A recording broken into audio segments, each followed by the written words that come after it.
Aparna Rao. I am an Ayurvedic psychotherapist, a passionate infopreneur, and medical writer. I am on my pursuit to address, promote, and propagate Ayurveda and psychotherapy globally. In this discourse, every week I organize discussions on Ayurveda, psychotherapy, and mental health with the professionals from the field.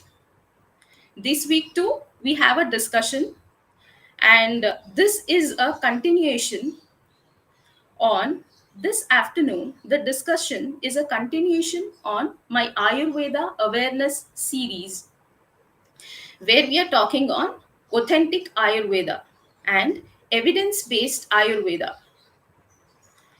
Here, when I talk about Ayurveda and authentic Ayurveda, it would be rather incomplete to not speak about the essence of Ayurveda, also the objective of Ayurveda. So, Ayurveda says, Swastasya swastya rakshanam, aturasya vyadhi parimokshanam.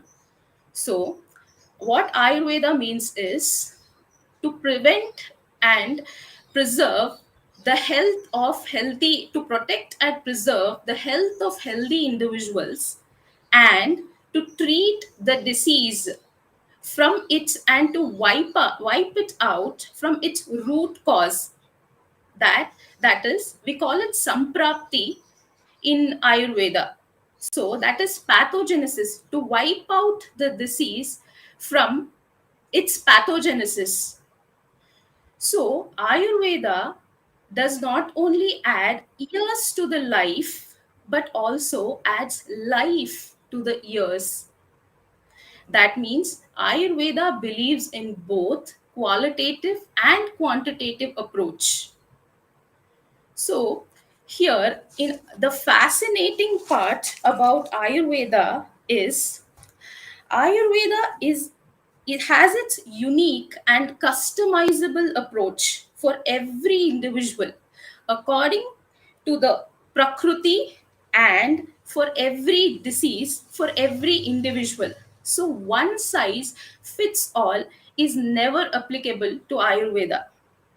That means, in short, one paracetamol can treat all kinds of fevers is absolutely no when it comes to Ayurveda. So, on this note, we are. I am very happy and delighted to introduce my guest, who believes in evidence-based Ayurveda and precision Ayurveda. So, my guest today is a mechanical engineer, an IIM postgraduate turned healthcare entrepreneur, and that is an Ayurveda entrepreneur, to be very precise, an AyurVaid entrepreneur. He's himself a veteran in Ayurveda Chikitsa. He is none other than Shri Rajiv Vasudevan, sir. He is the founder and the CEO of AyurVaid Hospitals. Namaskaram, sir. Namaste, Dr. Welcome to the discussion, sir. And Namaste. thank you for making time for this discussion in spite of your jam packed schedule. Thank you, Thank Dr. you. Aparna, for inviting me. Appreciate it. Yeah, the first question which comes to my mind, and I am curious in asking you that what brought you to Ayurveda, sir? Like, how did you incline towards Ayurveda? You know, in life's journey, you are often meandering, you are searching for something that is deeply meaningful to the totality of your own life, right? So, whether it is a personal pursuit or it is a professional pursuit, ultimately it's about aligning and ensuring that that which one does is deeply meaningful, what you might call your own swadharma, right? So, figuring out what really is that that thing for which you have come to this to the to this world. So in that sense, at some stage something resonates more deeply and in a way that is not a temporary uh, uh, feeling or emotion, but something that you know is much more likely to be abiding and potentially for the rest of one's life. So that discovery some years back led to the fact that Ayurveda affords tremendous scope for learning, self-learning, in areas of great personal interest, at the same time of potentially huge social impact. So both these things could coincide or could converge into and could go in together, and therefore that was the realization that perhaps it was worth exploring deeper, and that intuition often, not often, never leads you wrong. Yeah. So that's it. Thank- yeah, that's wonderful. So, so what is the vision of like Ayurveda, sir? Ayurveda here. So, why is what is it? How is it creating a difference to the lives? So, Well, I don't know. I shouldn't say in terms of what difference it has made. That is for others who have partaken of our services to comment. But I think I can very honestly, or frankly, share the vision with which we were set up. The vision was to pioneer and lead the transformation of Ayurveda into a mainstream system of medicine. So 18 years back, we felt that this was a worthy vision, and it is a very difficult vision, but it is a vision that is realizable in the medium to long term. Medium is 15, 20 years, and long term is even longer. So this was a certain understanding, and that vision was backed by an appropriate mission statement, which was in terms of establishing applied Ayurveda as a treatment of choice for select medical conditions and by increasing its reach globally. So it was very clear that this was the path we had to take to achieve that vision. So it was not a shortcut path. yeah, thank you. And sir, for the audience, Ayurveda is one of the few NABH accredited hospitals and JCI accredited hospitals uh, in the country. So NABH is an accreditation board, which is called National Accreditation Board for Hospital and Healthcare Providers, and JCI is Joint Council of India, which ensures that the patient safety is the first motto and quality healthcare. So, what? How did you come to this conclusion to that Ayurveda should have NABH? And what do you think, sir? What difference is it making while having NABH in Ayurveda? What is the difference in patient care and safety? Yeah, so I think this question is an interesting question. It has not been asked in the manner in which you did ask, Dr. Aparna. So if you really look at it, the genesis of even AyurVaid, right, and the JCI stands for the Joint Commission International, which is the international arm of the JCAHO, Joint Commission for Accreditation of Health Organizations of the US. Hmm? So the international arm of that is this. So what is the genesis of this entire quality movement in healthcare is very important to, first of all, keep in mind. So in 1999, in a very seminal study, the Institute of Medicine in the US came out with a study which said that 95,000 people in the US died due to medical negligence in the preceding year. So this study shocked the entire world. That number has gone up multifold in recent years because the methodology has become more accurate. So if you really look at it, the number of people you can imagine dying in India because of medical negligence will be 10 times or maybe 50 times that number, potentially. Because there is no documentation really. There maybe people are catching it through some level of documentation, potentially. But anyway, keeping the comparisons apart, if that was the case, so in the year 2000, a movement began in healthcare of telling how do I bring the same concepts of quality which is present in other sectors like manufacturing or services, can I bring it to healthcare? So in the year 2000 is when probably around that time the JCAHO was set up. And then you have the AHRQ, the American Healthcare Reliability and Quality body under the government of the US to tell how do I bring reliability and quality. What does reliability mean? I can depend on what is being done and the reliability of each of the inputs into a process. So the reliability and quality in the context of healthcare, we will understand. So this was all created in the US. So around 2005, when Ayurveda was we conceived setting it up, what came to mind was, before we come to the quality standards, what you have to understand is that Ayurveda at that time, I'm talking about 18 years back, had fallen into two grave pit, into great, I was going to say, had two great pitfalls, or it had fallen into two big pits. One was to confuse it with a Aushadha Sampradaya, right? So everybody at that time itself said, give a medicine for this or that, and that is Ayurveda on one hand.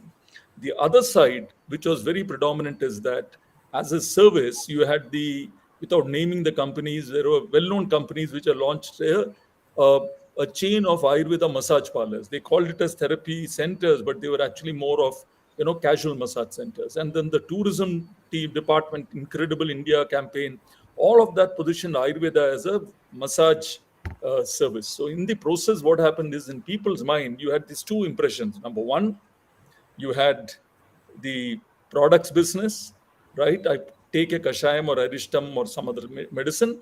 On the other hand, I had the massage, right? In between, the science of Ayurveda or the Shastra, or the what was being missed was the very structured scientific application of the principles of the Ayurveda science for, as you told in the beginning, for swasthasya swasthya rakshanam and vikaram, atarasya vikaram Vikara prashanam. Yeah. Prashanam. Yeah. So this particular, vyadi mokshanam, giving him Vyadhi freedom, Parimokshanam. That is moksha. true. So giving moksha from vyadi, right? So this whole thing was being missed between these two stools. Therefore, one fundamental thing to understand about Ayurveda, that it is a Chikitsa Sampradaya, not a Aushadha Sampradaya, not a Kriya Sampradaya alone. It is Ahara, Vihara, maybe Vichara, because that's your core area of focus as a professional. Ahara, Vihara, Vichara, Aushadha, and then Kriya Krama, right? One or more of these depending on the Rogi Roga Avastha, right? So if I had reduced this very powerful, customizable application of Ayurveda into a mere medicine thing, you talked about paracetamol, and I don't want to blame. Why should we take paracetamol as an example? All Ayurveda people, most of them today, are going into the same route. So we should not tell one size fits all and say that blame somebody else. In the sector itself today, you have one size fits all approach to many, many conditions, correct? So this is the challenge which we face today. So the moment I look at it as a Chikitsa Sampradaya, what does it mean? It means very important things. It means there is a Vaidya and there is an Atura. There is a doctor and a patient. Correct? Without a doctor being in front of a patient, you cannot have, whether it is virtually or whether it is physically, you cannot have over the counter approaches to Ayurveda, which is the bane of Ayurveda today, right? It is Right, right. allowed to go, anybody can go to a shop and say, give me this and that, and without a prescription, you can buy.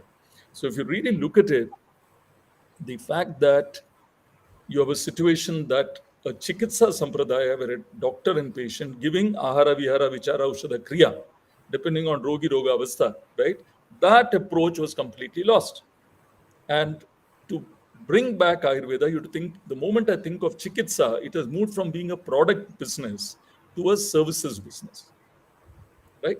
The moment you look at services or products, in any case, what was very important, a lot of times people have reduced Ayurveda to Nadi Chikitsa and this type of shortcuts again reducing the sheer, not just the glory, but the sheer massive, the mega imaginative capacity of Ayurveda to something like a Nadi, right?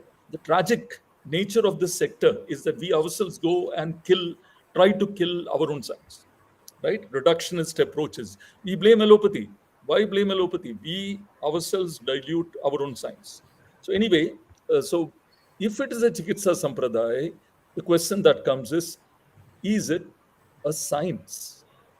Or is it again completely subjective and a personality oriented practice of the science, right? So there are some great Apurva Vaidyas, as we say, or let's say there are some great Uttama Vaidya, as then in the 7-level Vaidya gradation, there are many Vaidyas are doing superior Ayurveda Chikitsa. However, what we really miss here is that if it is a Chikitsa Sampradaya, really, and there is a Shastra backing it, There is anatomy, there is physiology, there's pharmacology, there is a process. So how do I say it is a Shastra? Not just because I like it and say Jyotisha Shastra, or I say, Ayurveda Shastra, right? Does it become a Shastra? It becomes a Shastra when I study a phenomenon. I study a phenomenon, characterize that phenomenon, and say this phenomenon now is like this. These are the stages: anatomy, physiology, the state of the etiologies, the contributory factors which are contributing. What are the disease evolution status in this person, and then I predict that if I don't do, where will this disease go? If I don't intervene, where will this person's health, that rogi roga avastha, that where will it go? Or if I do something, how will I change that trajectory of the person's ailment? I hope I'm clear, right? So Absolutely. if I'm able to predict that by my intervention, the path of this roga in this rogi will change from going. So I'm going from Bangalore, let's say, to Mysore, right? If normally, and that is the thing. And then let's say that that is a disease path for me. So I am telling by my intervention, I'll make him go not from here to Mysore, but from here to Hassan or to Belgaum, right? So I make the trajectory change by my intervention. If I'm able to predict that and make it happen, then Ayurveda is a Shastra. Correct. So that conviction that Ayurveda is able to do that, it is able to predict in advance what will be the impact of my chikitsa and make it happen. That is why it's a Shastra. So the moment it is a Shastra like that of this kind, the question comes, is there a quality standard which can be applied to it?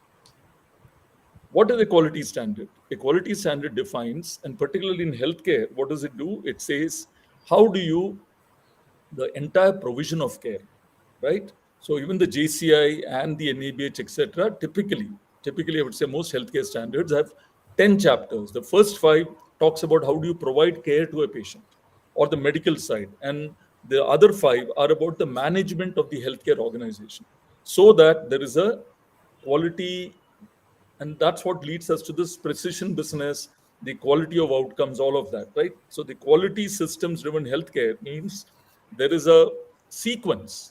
So there is quality systems and quality processes, all of which ensures repeatability in an organization. So what became important, therefore, that if Ayurveda had to mainstream, it can mainstream only if it can go beyond being subjective practice. That means there is a great doctor ABCD coming from this family tradition.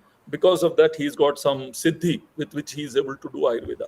As opposed to that, telling no, Ayurveda is a very process driven approach which defines how a Vaidya should approach the assessment of a patient, then come to the conclusion of disease. From there, what is a medical plan? That entire set of process, which I can expand upon later, is very well defined in Ayurveda. If it is well defined, you can bring in a quality system. So what was beautiful was NABH came in October 2005. JCI came somewhere in 2000, 2001. If you take the American standard, it is independent of any medical system. That means you can take the American standard. It does not, whatever the values for patient care come, is not specific to Ayurveda or allopathy. So, what is the beauty of the evolved systems of quality accreditation is that it is independent of whether it is Ayurveda, homeopathy, allopathy, anypathy, right? So, that gives a great opening for Ayurveda to go to a global standard. And subsequently, NABH came in a way that it took almost everything which was JCI and came with a standard in India. So, why I bring this up, it's very important for those who are interested in Ayurveda seriously to realize, first of all, a lot of people say, oh, Ayurveda, you cannot do process. When we first became the first NABH accredited hospital in 2010, at that time, the Secretary Ayush said it is a historic moment for Ayurveda sector for one reason, because then Exactly. people will believe that it is possible in Ayurveda. Till then, everybody would tell, oh, all this is fine, but Ayurveda you cannot do. So that is because of a misconception, right? It is about how do you look at process-driven Ayurveda. This was one part. And the other part was very clearly that the quality systems for patient care, what do they try to do? They try to increase the probability of positive outcomes and not do harm to the patient. Both these things are important. You increase the probability and then reduce the chances of causing harm, right? All of this is very important for Ayurveda. And so I thought NABH was a fantastic opportunity for Ayurveda sector to leapfrog and come and say, and what is the beauty is IT sector, has allowed India to leapfrog from early 90s today to be a world leader in this area, and which is also propelling India's growth. Similarly, in healthcare, Ayurveda sector is potentially in terms of impact where the IT sector was in the mid 90s, and Ayurveda can tomorrow actually have the same impact on global healthcare in another 10, 15 years, like Indian IT has had on the. Yeah, it actually makes me feel proud and gives me immense joy that there are NABH accredited hospitals in Oh, of Ayurveda in India. there's so So many, close to yeah, there's so 150. many. Yes, there's so many. Sir, my next question would be: everybody has an opinion on Ayurveda. People say that Ayurveda is only ginger, turmeric, tulsi, herbs, and kashayas, and whatever. But when we talk of evidence based Ayurveda and creating awareness, how to, have an impact and build a evidence based Ayurveda, and how is AyurVaid working towards it? Because I have seen a couple of videos on talk evidence and precision Ayurveda on AyurVaid's Yeah. YouTube channel. So, how do you think we can do that? Because it is important, I feel, to create awareness about Ayurveda. As you said, there are many misconceptions and misinformations in terms of Ayurveda. So how to proceed further? Yeah. So the I think you may not be aware that we won the National Quality Award in 2012, competing with modern hospitals. We are the only Ayurveda organization to date to win a National Quality Award, and that too competing with in an open competition. When you look at evidence-based Ayurveda, it becomes important to look at it. First of all, there are two ways to look at it because evidence-based Ayurveda is a very umbrella term. So, first of all, we need to understand there is an evidence based diagnosis. The first step. How do I come to a diagnosis which is evidence based? And then, for a given diagnosis, how do I come to an evidence based plan of care? Right? So, what does that mean? How do I decide what to intervene with? Right? I told you about Ahara, Vihara, Vichara, Aushadha, Kriya. So, how do I intervene? Having done the intervention, how do I come to a evidence-based provision of care? So I've decided I want to do this. Now I need to ensure that what I do is done systematically. And then finally, once I provide the outcomes, provide the care, I need to ensure that the outcomes that are coming and safety are monitored systematically. When I look at that, this whole 3 or 4 step thing becomes highly complex in Ayurveda, as you know, for certain reasons. Number one, it is a multimodal intervention. What does multimodal mean? I'm intervening not just with a single drug, right? I'm intervening with a black box of input. So ahara, vihara, ushada, kriya is all going there together. And technically, if I have to do the and why am I doing it like that? Because Ayurveda's approach, you talked about Roga Samprapti, right? If I have to do Roga Samprapti Vikhatan, Ayurveda will posit a particular approach for that. And one very important thing which we need to understand when we talk about comparing allopathy and Ayurveda, and even talking about Ayurveda, we assume that the objective of that Ayurveda intervention and the allopathy intervention is the same. It is not. I hope I'm clear. Yes, No, yes, but it it's is not. taken, Yeah. it, no, no. It is taken for granted that when you're talking about my thing worked here, that thing worked there, it is not right to compare because there it's got a particular purpose. Here it's got a particular purpose. So even Ayurveda also, there is a need to talk in terms of: am I doing Roga Shamana, that is just temporary symptom alleviation, or am I trying to do Roga Shanti or Roga Nivritti, right? So Roga Mokshana, right? So that Parimokshanam, as you say, is that my objective? So if I'm trying to achieve parimokshanam, I have a certain set of tools. If I'm trying to achieve just shamana, I have a particularly totally different approach. So these cannot be compared. Unfortunately, again, modern medicine to a great extent is into rogam shamana, right? 99% of what they do is shamana. So I can't compare my parimokshanam approach to a shamana treatment. Okay. So then when I've got these multimodal things, so the treatment objective being different, how do I say that I've achieved parimokshanam? I have to see that the symptoms alleviate now, but also tomorrow, after 3 months, 2 months, right? If it is a sukha sadhya, krichira sadhya, yapya, depending on that, my sadhya, sadhyata, whatever I'm predicting for a given disease complex which is there, whatever I've told is the sadhya, sadhyata, I should fulfill. There's no point in telling that I did some treatment and temporarily there is a shamana of the symptoms, and then but after day after tomorrow the symptoms reappear, or after 1 week. So we have to be very clear. That is why one of the key things in this evidence-based Ayurveda, before we get to anything, is how do we even measure outcomes?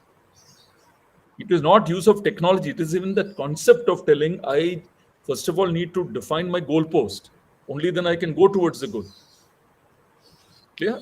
So we go back to the point. On this is one side about the way we need to look at evidence-based Ayurveda to be broken up into these 4 stages and not to get mixed up on whether I'm doing shamanam or roga nivritti. And then the other part to realize is that from an Ayurveda perspective, what would be the best way to approach the subject of an evidence-based approach for anything that I do, right? So as we know, there is the pramana, very well-known pramana, that which I put it in this order: pratyaksham, anumanam, aptopadesham, yukti. Right? So when I do yukti, vyapa, shraya, chikitsa, I cannot jump to a conclusion, which is what is happening very often. So some people would say begin with aptopadesha, then pratyaksha, anumana, and then yukti. But actually that is a misunderstanding. I need to have a base of aptopadesha. I need to have aptopadesha so that I can do the pramanas, I can do the pratyaksha and anumana properly, right? But from there, the formal process of going back to the aptopadesha. So there is already a foundation. Then I do pratyaksha, which is trivida pariksha, panchendriya pariksha. I'm able to do a proper rogi roga pariksha, right? I do the pariksha based on the full pariksha, not just ashtasana dashavida. I have to go beyond it. Okay. Yeah. So going beyond those parikshas, how do I come to a proper understanding, enumeration of the Vaigunya Lakshanas in Dosha Dhatu Mala, which is basically Srota Pariksha. So I have to do a Srota Pariksha. From the Srota Pariksha, I have to go to the Nidana Panchaka, right? So unless I go through this process, it is not evidence-based diagnosis. I will not even read the other things. So I have to go to the Nidana Panchaka, then I have to have the going from the Pancha Nidanas to the Pura Rupa, Rupa, Upashaya, Anupashaya, then going to the Roga Samprapti Ghatakas, right? If I don't do all this, I'm doing a shortcut of Ayurveda. But this can be done, has to be done. Whether it is a Manasika Roga or it is a Sharirika Roga or both are all intertwined. The key thing to understand, I need to go through this process. Then I have to decide, is there a need for a differential diagnosis, and then only I can come to a Roga Nirnaya, right? Roga Nirnaya not in terms of allopathy alone, right? I have an allopathy, but I'm seeing from an allopathy perspective whatever their diagnosis is. From an Ayurveda perspective, I need to understand at the level of the dosha, dusha, sammurchana in different dhatus, srotas. I have to figure out what are the sampraptis which are leading to this particular lakshanas. So unless I have a means to connect the nidanas to the lakshanas or the vikriti lakshanas or the pradhana vedana, I'm connecting all of that. I've not understood the person in an Ayurveda perspective. So if I'm talking about an evidence-based approach to diagnosis, I have to come to this through this very systematic process of diagnosis. Having reached that particular point, now I get to a stage where I have to decide what is my chikitsa objective, right? I only read the point about I can see, and roga is not one single roga. The roga is the absence of arogya. And what is the absence of arogya? The totality of all the vedanas, right? The mental, physical, everything, all the imbalances. Then I have to first of all decide what is it that is my treatment objective. And this is not just my as a doctor, my decision. I have to work with the patient. Doctor and patient work with each other to decide what is it right now we need to do, what is it that we do later, right? So this is to be agreed upon between the rogi and doctor. Once that is done, then I come to what is called the plan of care. What is the plan of care? How do I now approach the chikitsa of this person with a certain set of vyadhis or with a certain set of vikritis, right? So for that I come, so then the first part of evidence based diagnosis has been reached. Then the next step comes to, of course, in Ayurveda we do something very important. Our doctors decide, can we manage this patient at our center or not, right? It is not that, oh, a patient has come here, now let me do. So there are two parts here. Am I, as a physician, capable of treating this patient? Do I understand this roga enough, right? Does it come within my grasp to treat?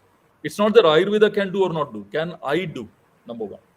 And can my center do? At my center, I have a certain scope of care. I may be a clinic, I may be just a telemedicine consultation point. I could be running a clinic with pharmacy. I could be running a clinic with therapy room. Does it fall into my scope, right?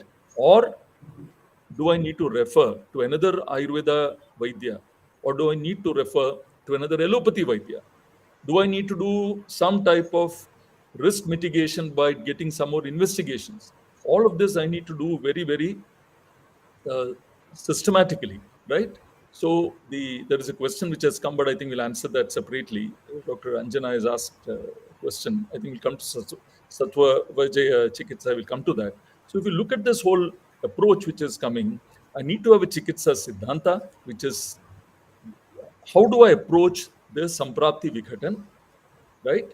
And then I have to, keeping in mind the overall principles for this patient, I will then come to, from the Siddhanta, I have to come to the Chikitsa Paddhati.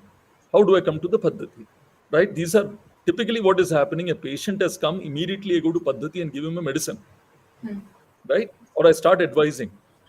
But before that, I have to go through the process, and then I have to understand the whole point that the Chikitsa Paddhati is based on Desha, Kala, and the Rogi Bala. So I have a treatment principle. I have to link this. This is how Ayurveda would have already posited. But what is happening today is shortcuts in the Chikitsa approach. Now, once I've done evidence-based plan of care, I've got then to do two more things. I have to ensure that if my treatment plan is for 20 days, the compliance to that treatment plan, which is Ahara, Vihara, Ushada, Kriya, right, and Vichara, all of this is complied by the patient. Very, very difficult. Unlike allopathy, where I'm giving one pill, I don't care about diet lifestyle other than some very complex things. I just tell, take this pill or go through a surgery. I'll do a surgery in 3 hours and you're out. So because of all of this, you have a highly complex thing to ensure that over 21 days or 18 days or 14 days or 10 days, whatever is your intervention, whatever is the Chikitsa Paddhati, which has been told by the Vaidya, is followed through by the Paricharaks, by the doctors systematically.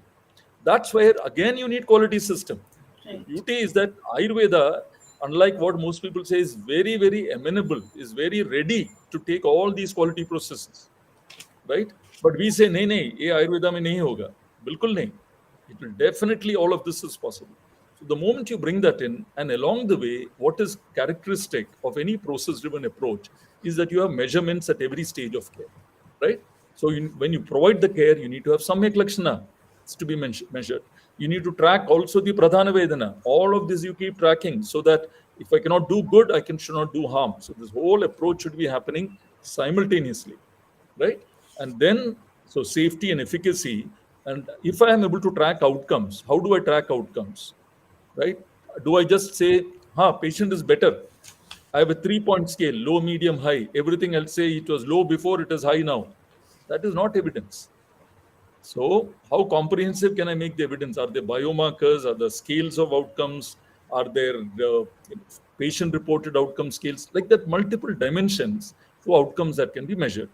So Ayurveda makes it very complex because It is meant to treat the rogi, the roga and the rogi, not just the roga, right? So you need roga-based parameters, you need rogi-based parameters. Now, in a world that I think, Dr. Aparna, that question, would you like this to be talked now or should we talk later? There's a question that I would you like to, oh, yeah, or later, should, sir. what, First, let's later? complete this. Yeah. Sure. So I think when you look at this four-stage thing, then you realize that Ayurveda is eminently capable of following this discipline. But Pratyaksham, Anumanam, Aptopadesham, Yukti is only coming to the point of reaching the diagnosis. After that, you have to go completely. Then you need a well-trained team. So I am doing Abhyanga. I am doing a Niruha Vasti. Am I capable of doing a correct Niruha Vasti? Is the Dravya used for Niruha Vasti, is it properly made? Are the all the Dravya elements there? Suddenly you'll see the complexity. It is not that I just go and do something in a, I prepare in my kitchen and do a Niru Vasti.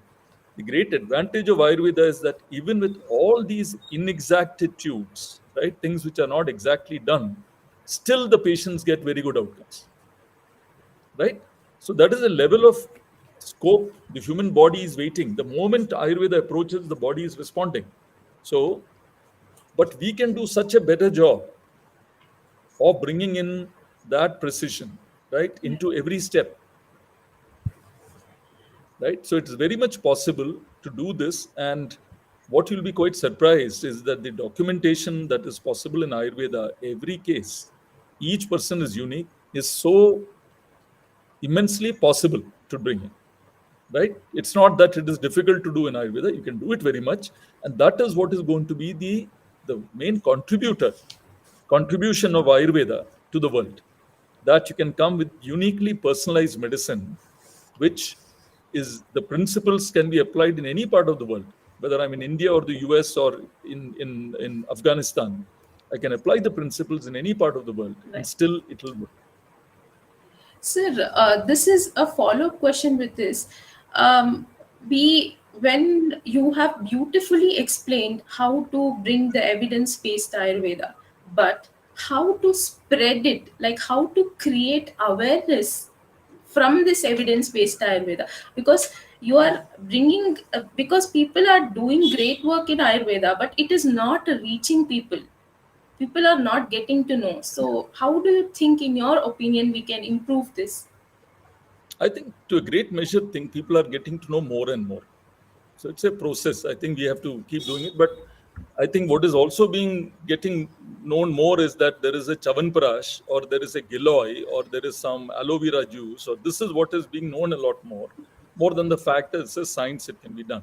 So I think we have to begin. It's a long-term project. We'll have to keep talking in the colleges, and the young doctors who are coming into the system. Many of them are of the brightest quality, highest caliber. If they are inspired to really take this path and not take shortcut paths, then I think we'll see gradually emergence of a very, very powerful new generation. There's no shortcuts, Dr. Aparna. Yeah.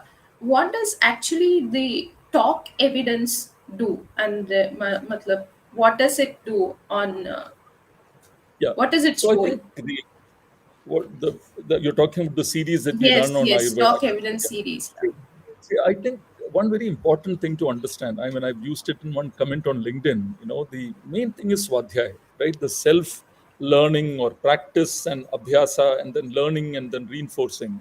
What you'll realize is that the process of writing um, in a case, in a Athura Patrika, okay, and then writing the medical records. As I keep writing and writing, the brain is getting trained to think systematically. We've been doing this for 18 years from the first patient, right?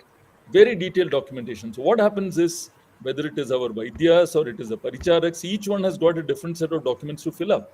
So everybody is getting used to writing. The moment you write, your brain gets disciplined, right? You're training your mind to think clearer, better, put down your thoughts. When I have to speak, I can speak anyway. But when I have to write, I have to think twice and thrice before I write, because I know that I'm recording what I'm thinking. So I'll think gradually, I will move towards a higher level of competence, which is where the mind is trained to think without thinking. It does automatically the right thing. So the key thing which I would say, talk evidence similarly, when I have to present my thoughts to a Vaidya Samuha, right? What happens? I cannot do it just by telling the kind of cases which may be typically told. I have to give this evidence-based approach and show that this is how I came to it. I know I am open to criticism. I'm open to questioning, right? When I say criticism, does not mean negative. It Yeah, means yeah. basically It means learn. constructive as well. Yeah. Yeah. So vimarsha, if you want to call that constructive discussion on the topic, that makes me prepare, right? So that I may be asked both on the siddhanta, yeah, on the paddhati, and then what is the evidence which led me to all of these. So I become disciplined, and then you're also learning to work together as a team, because I am so the whole process we believe of this swadhyaya is encouraged by this whole process of doing work and presenting. And particularly as we grow, into multiple centers, it's important that doctors collaborate across centers to present the very good work. And it's very inspiring, because why does good Ayurveda continue? Because the good Vaidyas who do with good Paricharakas do extraordinary work. That work, when you see when a patient who's completely paralyzed getting up and walking, right, or the actual outcomes, that gives the confidence. So that is why you need to present evidence. But it's very important here also to bring one very important, to restate a point. Often talking evidence is only talking about the good outcomes. There are also the poor outcomes, right? And Right, the right, right. and the vyapats that can happen during care. Now, by not talking about the vyapats and the poor outcomes, what you're doing basically is only showing the good news and hiding the bad news. So, bringing that the concept of healthcare quality is to ensure that you openly acknowledge that there are faults which are happening, so that we together collectively as a system we strengthen. When we say that our medicines don't cause any side effects, we are fooling nobody, Right, right? right. So we have to be clear. Our medicine, the right medicine for the wrong person, the wrong medicine for the right person, whatever, all these things can cause the dosage, the timing, all of this can go cause issues. So we have to be very, very particular on not tell that we are herbal, we are 3,000 years old, so we are safe. None of that works, right? So in the modern age, you need people who take responsibility for the status as a Vaidya, right? And tell that I am accountable to the patient and the families to give safe care, Right, the care exactly. that gives outcomes. Beautiful, sir. Sir, Ayurveda is following the integrated oncology approach or the integrated approach. You are tied with the hospitals. So, what is the level of integration you think it must be followed? Like, where should be a boundary, or there should be some significant things that you think is essential when we follow integrated approach? So integrated, integrative, or these are words which are used in immiscibly, or they missibly. That means they use Controversial, yeah. interchangeably. These words are used Oh, interchangeably. So let's take that integrative is where multiple players, multiple systems of care, and it is today got a connotation where integrative says going beyond physical health to the mental and the emotional, spiritual well-being of a person, right? So a lot of people are telling rather than restrict it only to physical, I need to go beyond that. Integrated has become more of giving multiple things together, right? So idea is that in integrative, you look at the totality of health uh, objectives. Now, going to the point on how does integration work, right? You have to understand one thing, that most patients who come today to any doctor have multiple diseases. Okay. So to imagine that somebody comes and says, I am diabetic, please treat me. So I give you this medicine and then forget my job. That's not the case, because he'll have diabetes along with hemorrhoids, with Parkinson's, with gas problem, with backache, everything together in one person. Now, a proper integrative approach will mean to say, this person has got four or five things. Where will I use Ayurveda? Where will I allow allopathy to continue? Where will I bring Ayurveda with allopathy and slowly wean off? As Ayurveda medicine takes impact, I will wean off. Where will I ensure that my Ayurveda medicine does not have a drug to drug reaction and have a problem? So, patient is already on an antihypertensive. I am also giving an Ayurveda hypertensive, and he's got hypotension, right? That is not integrative care. So there is both the safety and the outcomes for people with multiple issues. There's one way to look. So what would a good Ayurveda responsible doctor do? He would say, he would not say stop all the allopathy, start with Ayurveda. He would say this allopathy thing, it seems it keeps this condition under control. Please continue with it. This part I bring in Ayurveda where you're not taking anything. Third thing, here you start with Ayurveda along with allopathy. Slowly we'll see if you can reduce your allopathy. This is a responsible one thing. Number two, when I look at not just allopathy but modern technology, right? When I need to do differential diagnosis, right? Rather than Ayurveda doctors going and learning how to do sonography and trying to do ultrasound or MRI learning, there are either radiation technologists or there are radiologists, so on, specialists who are good at that. Why would I go and learn that? So, what would I do in a proper integration? I would work with those parties and ensure that we are able to work together in the best interest of the patient. I want to conclude by this telling that risk mitigation is a very key thing for Ayurveda doctors to ensure that I use the benefit of modern medicine. But to complete integrative, we have to understand there is a concept of adjuvant care, which means that you're able to take patients who are undergoing chemotherapy and see what can I do from Ayurveda to make the patient to be able to tolerate the chemotherapy better, right? Or I'd look at, so that is adjuvant care, okay? Or I can precede the cancer therapy from modern medicine with Ayurveda so that the main care the patient is able to tolerate better and have minimum side effects, right? On the other hand, you have what is called rehabilitation, which is post core thing. How do I ensure that the patient goes back to positive health quickly, right? So this whole picture of pre and post emergency care or acute emergency care is a role that Ayurveda can play very well. That is also integrative medicine, right? And this is a very responsible way. And when doctors work together, there are many serious road traffic accident cases, etc. You would have seen some of the videos that are there on our channel, YouTube channel, where severely affected, quadriparesis patients.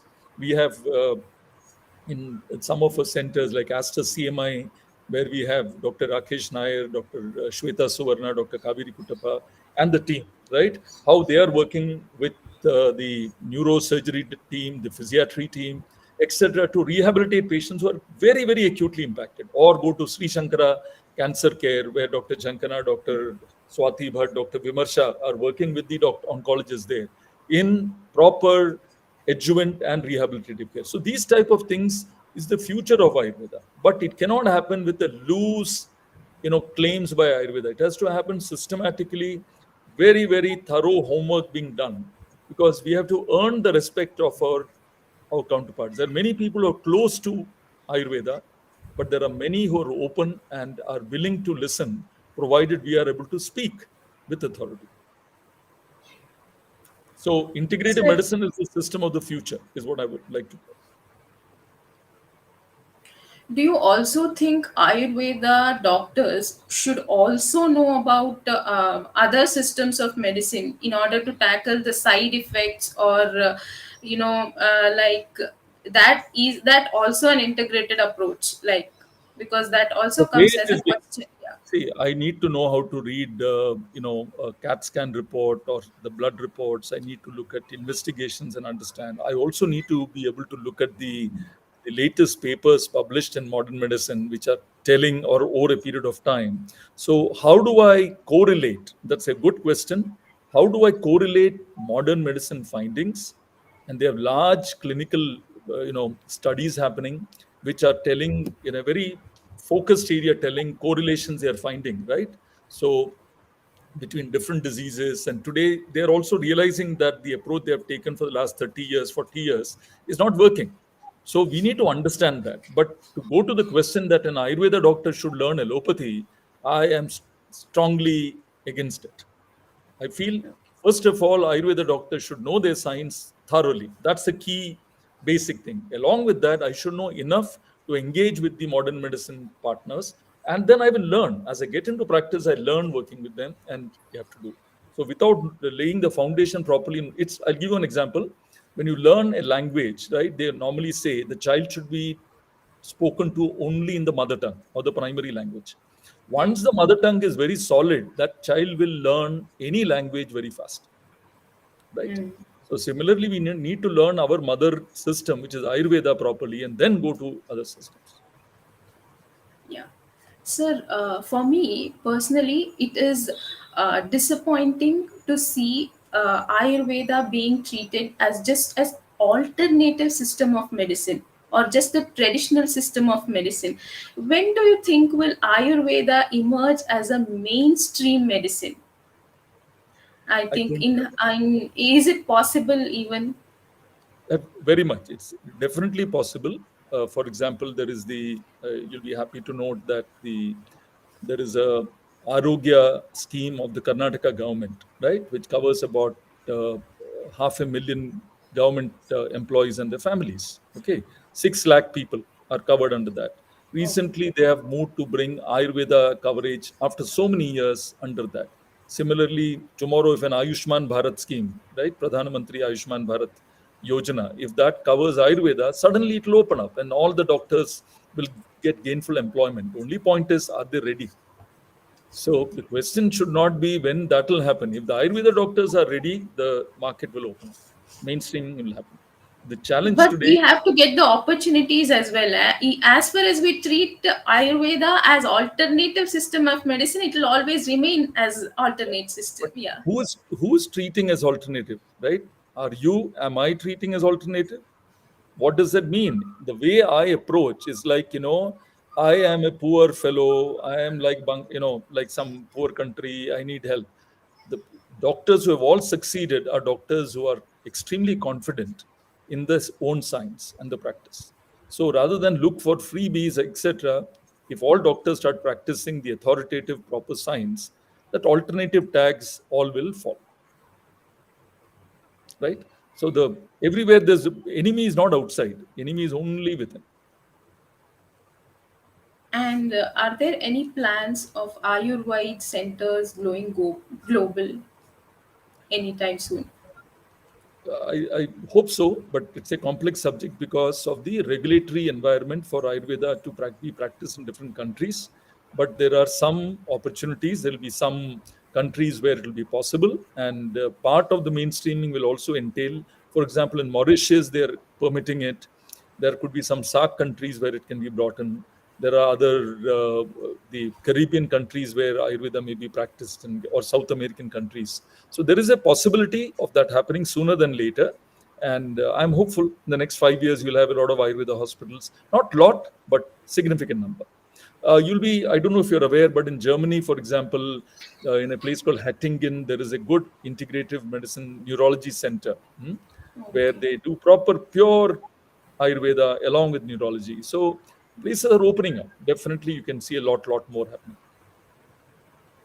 Like, what do you think, in general, is the future of Ayurveda Chikitsa in India and global? You know, I why I'm pausing to tell is because that's a question that is redundant to ask. And the reason being, it is unlimited potential, but there are limited challenges.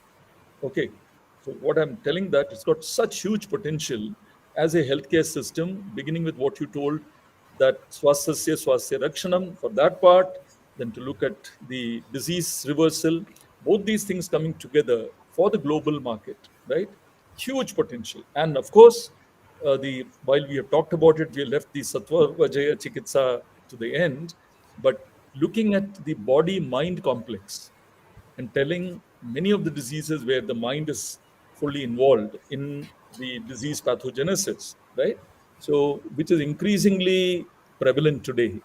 Ayurveda will be able to give this whole person approach, which combines all these dimensions of health and give that approach. But can the Ayurveda sector rise to the opportunity is the only question. How soon, right? So we continue on our path, but it cannot be done by one or two or three or five company organizations. It has to be done by every Vaidya who says, I want to go on that path of very rigorous, Shastras based, very pure, uncompromising Ayurveda Chikitsa. Like, Do you see any changes in the next 10 to 20 years? How our people would perceive Ayurveda Next from now? Yeah. next 2 to 3, 5 years, you'll see significant changes happening. Be sure. Okay. 20 years is a long, long time, Dr. Aparna. We have come a long way, but next 2 to 5 years, you should be seeing significant changes. Yeah. I think you said there are some questions. Let us see what are the questions. Yeah. Questions.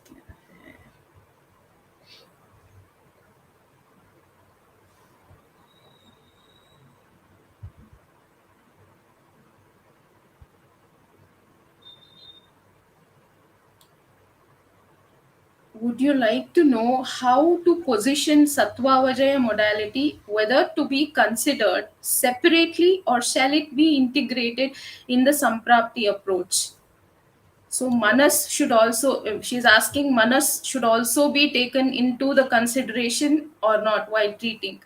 So, Yeah, sir. so I think it's a very important question, and it should not be considered separately. So when I look at the fact that when I talked about the parikshas, right, I mentioned different parikshas, but the pariksha of the manas is equally important. And manas is, of course, a technical term, but the mental status examination, if you wish to call it, in a much more specific way, so that the the dhi, dhriti, smriti, all these aspects are looked at in a systematic way. And of course, the manasika doshas or the trigunas, characterizing that very well, and then figuring out what is the impact of the triguna avastha on the sharirika doshas, right? So all this has to be looked at. The fact that Nidana Panchaka looks at manasika, right? So ahara, vihara, manasika, Nidana Artakara, and Agantuja. So these five are coming. The mental factors are definitely coming there. And whether in the Samprapti or in the Chikitsa Siddhanta or Paddhati, we must look at tackling it. And today, because of the extraordinary increase in Rajas and Tamas, we must look at how does the physical approach, the counseling approach, and then the medicine approach, right? So how do we look at that, and making people very much aware of the whole process of perception. And that is a huge area for Ayurveda, because going beyond the psychiatry and psychology, just like that, I think Ayurveda can bring in a very different layer, which, so it's not, if I reduce it to psychotherapy, right? That while the word is there, it immediately, while it is psychotherapy, therapy for the mind, but the moment I hear the word psychotherapy, I'm immediately connecting with the psychotherapy of the West. Whereas if I look at Ayurveda, the the mind construct is a lot richer, a lot deeper, right? So whether you go to the Yoga Sutras, the way they have Patanjali Yoga Sutras, or you look at even Vedanta, the way it would be looked at in terms of the wrong perception leading to the creation of desires, right? So raga, the roga, the concept of raga leading to roga, and the most the highest vaidya being one who can treat the raga, the rogas, right? So this is the way in which Ayurveda has seen it. So we should not reduce it.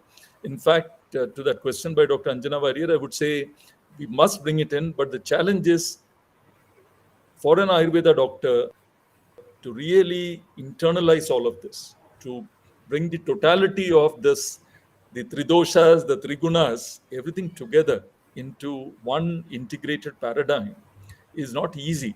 But that is the beauty of Ayurveda, lifelong learning. Vaidyas can keep on learning. I can absolutely vouch on what you said, because Ayurveda, as much as it is physical, it is psychological as well. So Manas has a great role to play, and we have Sattva Vajaya Chikitsa, but it is rich in Ayurveda. But it is a rich heritage, but it, I would say, it has not been explored much. So So there is when I was another looking at that, question. yeah, but when I looked at this thing and was just reading up a little bit, but the the way it was told that ahita indriyartha, the asatma indriyartha samyoga as a wrong Huh. perception leading to that, or ahita indriyartha, or Ahitebhyo arthebhyo yeah, manonigraha. yeah. Yeah. So that manonigraha, so that whole concept of manonigraha has become a direct path. But the other part about pratidvanda bhava, right? Creating the pratidvanda bhava as a concept, right? Is, I don't know whether it is spoken of, right? In psychotherapy, how is that being brought at, right? Or manochobanam, right? How do I create shock, and or using excitement, or using krodha to correct kama, right? This opposite thing is a very interesting way, but it has been told by Charaka so many years back, right? So this whole concept of the connecting life purpose is very powerful. I would be very keen to listen to the Manashastra experts on how actually you are approaching psychotherapy as an effective therapeutic tool. Whatever I'm seeing today on even on YouTube, etc., there is a lot of hocus pocus happening in the name of Sattva Vijaya Chikitsa, right? So we need to bring in again the same rigor to that, and look forward to hearing from another expert. Yeah. Today morning, sir, I was reading a shloka from Shushruta, which Okay. says, Ekam Shakam Adhiyano Na Vidya Shastra Nishchayam Yeah. Tasmat Bahushrutaha Chikitsakaha. What it means is, so only by knowing one branch or one system of medicine, a Vaidya Yeah. cannot achieve everything. So he has to, know different system of medicines. So this has been told in Sushruta Samhita and Charaka Samhita. So But I this think it is, yeah, yeah. but this So you're I discussing for the integrative approach with modern medicine, or you're telling that No, sir, person for psychotherapy, I am talking about the psychotherapy like, because my emphasis is on Sattva Vajra Chikitsa and psychotherapy. The question was on that. So yes, I was telling that it is not bad, I feel, to implement these as well, to know and to learn it and is not bad. implement these as well. It Yeah. is an imperative. It is an imperative, but it has to be very clear that the the process of doing it has to be very well defined, and would be very keen to understand from those who are practicing it on a daily basis that what is the approach, what is the systematic approach they are following for this area, right? Whether I come with a depression or anxiety or a manic disorder, how will we approach all of this? There is one more question, sir, from Ramakrishnananda Saraswati Swamiji. He Yes. asks about actual truth is science technology is not having tools, instrument to prove our Ayurveda. Can you show one tool to prove mantra ayustam? So the importance of mantras in Ayurveda. Yeah. See, so I mean, in terms of a tool, I think we'll have to ensure that the it's very clear that for every person, right, the path to calming down the internal the I mean, I'm reminded of one particular thing that there was a many years back, a person very dear to me passed away. Hmm? And I was at his just before the body was being taken for cremation. I did, I prostrated before the body, and then as I did, some emotions came through my head at that time because he was very dear to me and known for many decades. So as I got back into the car and I was driving back home about a kilometer away, along the way, I told my wife that I'm going to fall ill, right? And there's no external, no agantuja, no ahara, vihara, nothing. Just on the moment that there was a mental something which happened, trauma. And for 1 week, I rarely used to fall ill. I was laid down in bed, so weak, just from that thing of the mental trauma which happened. Now, if you look at mantras, right? So going back to Swamiji's comment, the role of the mind and the spirit, so to say, is so complex. To try to reduce it to even to an Ayurveda would be being too simplistic. So I would say man is a complex being. There are many, many, many factors involved in state of health, and the fact that this ability to do what is called homeostasis, right? How do you restore that physical mental balance in a person so that the living organism maintains a state of health, right? Or balance. That is has got multiple factors to it. So the mind is certainly very much there. So there is not a simple answer. How would I measure it? I would try to measure it through the fact that, I mean, I would give an example, right? We used to think that every patient, the moment they understand why they are going through whatever they're going through, right, immediately the outcomes are better. And in this connection, I will also share one thing. Many years back, at Beth Israel Hospital in Massachusetts in the US, all cancer patients, before they begin treatment, at the time of diagnosis itself, go through what would be the equivalent of the Sattva Vajaya Chikitsa, but at the same time, the Daiva Vyapashraya Chikitsa. Right? So there will be a priest, there will be a church, they can go and pray. All of that was brought in, and they found the cancer outcomes was much better in that group as compared to the group which was not getting. So there is nobody who will disagree, right? If anybody disagrees, he's a fool, right? Definitely there's a huge role. How to bring it in, not mix it up all up and make a hodgepodge, right? So you need much more sensitive, mature, evolved Vaidyas and evolved patients. One last question, sir. Any message for our viewers? This is from a layman perspective. Like, what should they expect and how should they approach Ayurveda? Like, if they ask, yeah. You're telling us a layman, Yeah, a Vaidya, layman or who what? doesn't know anything about like Ayurveda and who what to expect from Ayurveda. Any message on that? Yeah. So I think one key thing that we say about Ayurveda, two parts, I would say. Number one, that Ayurveda is all about empowering the individual. So you begin by creating the right insights into every individual so that ulkarcha or the atma drishti, you are able to see within that insight. You understand what is it that you're doing. So when you're talking from a sattva vajaya chikitsa, that's one of the key things you're doing. You're giving the insight. The right insights lead to the right attitudes. The right attitudes lead to the right behavior. The right Behavior. behavior leads to the right outcomes. Is one key chikitsa approach, whether you want to call it as a new approach, beyond the three approaches. This is a key thing of Ayurveda, right? Insight, attitude, actions, and outcomes, right outcomes, number one. Number two, to understand that, to believe that the one medicine is going to go and uproot a disease, right, is a misconception. What you're basically doing is removing the obstacles for the body and the mind to restore the state of health. Because the body and mind, the natural state, innate state, is to go back to health. What Ayurveda tries to do is to say, oh, there is this obstacle, let me remove it. This obstacle. So, in the body mind complex, you remove the obstacles and the body will heal itself. That is a beauty, which is why you have spontaneous remissions happening, right? It is not because of medicine. Then you say there's a miracle. The miracle is nature. Thank you, sir. That was a wonderful and overwhelming discussion. Thank you for being here, sir. Thank you for being a part. Thank you, Thank you. Dr. Aparna. Wish you all the very best in Thank your you, sir. journey, right? Thank you. Thank you. Thank